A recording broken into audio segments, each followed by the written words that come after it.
నాన్నా! మూలుగులాంటి ఆ పిలుపుతో మసక తొలగింది. వద్దనుకున్నదే నిజమని స్పష్టమైపోయింది. యమునా!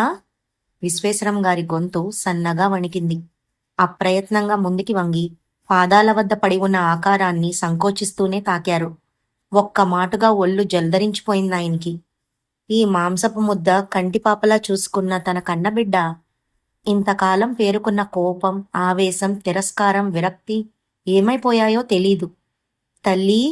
అంటూ బాణం ములికి తగిన పిట్టకు మల్లె విలవల్లాడిపోయారు. ఎలాగో చేతుల మీద ఎత్తుకుని లోపల మంచం మీద చేర్చారు. ఆ పక్కనే కూలబడిపోయింది అరుంధతమ్మ. చివరకు ఏ గతి పట్టిందే నీకు?